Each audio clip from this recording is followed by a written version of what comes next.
Olga de Kiev é venerada como santa nas igrejas ortodoxas. Ela ocupa um lugar especial na tradição cristã do leste europeu. A sua personalidade era paradoxal, pois, ao mesmo tempo que era implacável e até mesmo cruel com seus inimigos, Olga tinha um viés espiritual, vindo a se converter ao catolicismo e a tentar adotar essa religião como oficial na Rússia de Kiev. Olga nasceu em Pskov, no noroeste da Rússia, por volta do ano de 890 DC. Casou-se aos 15 anos com Igor, que era filho e herdeiro do fundador da dinastia Rurik. Essa dinastia governava territórios que hoje são da Rússia, Ucrânia e Bielorrússia. Tal federação ficou conhecida como Rússia de Kiev. Logo após o casamento, Olga teve o seu filho com Igor. O seu nome é Svetoslau. Vizinha à federação havia a tribo dos Drevlianos. Eles eram uma tribo que habitava as terras da atual Ucrânia entre os séculos VI e X. Em diversas passagens da história dos Drevlianos, eles foram amigos da Rússia de Kiev, agindo juntos em campanhas militares.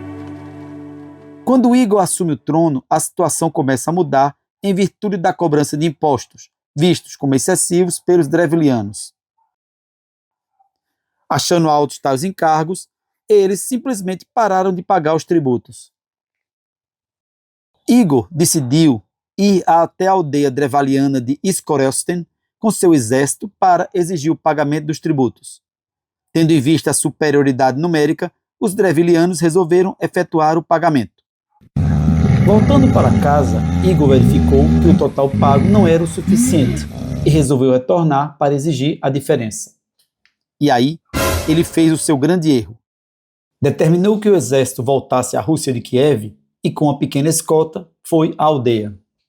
Quando lá chegou, os drevlianos, vendo a inferioridade numérica de Igor, não só não efetuaram o pagamento, como também o prenderam e o torturaram terrivelmente, amarrando seu corpo a troncos e o partindo em dois. Com a morte do marido, Olga ascendeu ao trono como regente, pois o seu filho tinha apenas 3 anos, e ela assumiu com sede de vingança. Os drevlianos viram uma boa oportunidade de subjugar a Rússia de Kiev. Enviaram um mensageiro a Olga, propondo que ela se casasse com o príncipe mau. Esse príncipe foi justamente quem ordenara a tortura e morte do seu marido. Olga, de maneira fria, respondeu que a proposta lhe agradava. Disse para o mensageiro retornar para o seu barco, que no dia seguinte mandaria diversos homens para trazê-los na própria embarcação.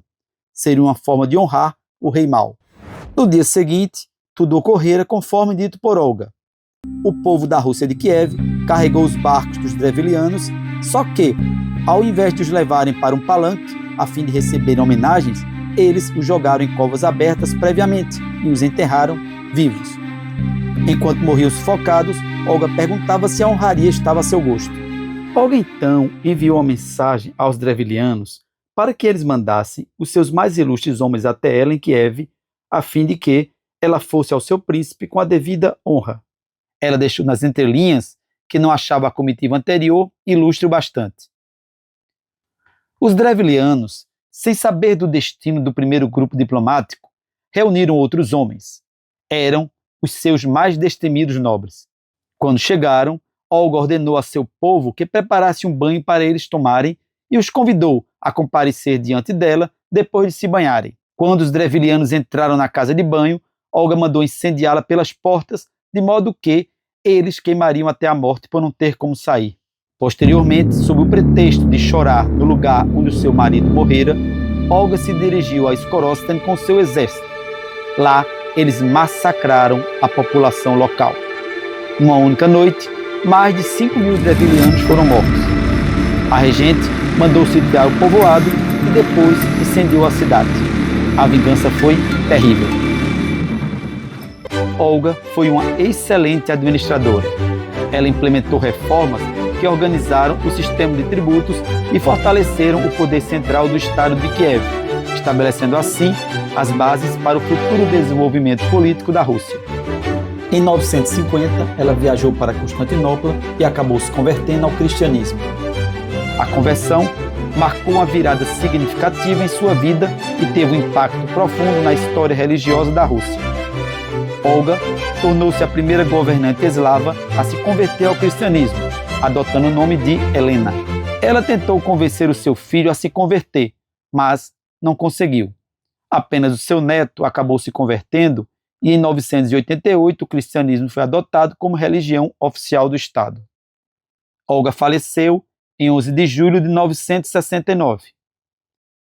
A sua santidade foi formalmente reconhecida pela Igreja Ortodoxa em 1547, passando a ser a primeira santa russa, venerada como a protetora das viúvas e dos conversos. A história de Santa Olga é significativa, não somente por seu impacto religioso, mas também pelo seu papel na consolidação do Estado russo e na defesa de sua independência e soberania. A dúvida, entretanto, é se os massacres que ela ordenou em face da vingança não macularam a sua imagem. Eu tenho para mim que não dá para se aceitar como santa uma pessoa que matou milhares de pessoas, muitas delas indefesas. Mas aí cabe a cada um ter a sua opinião. É isso aí, pessoal. Valeu!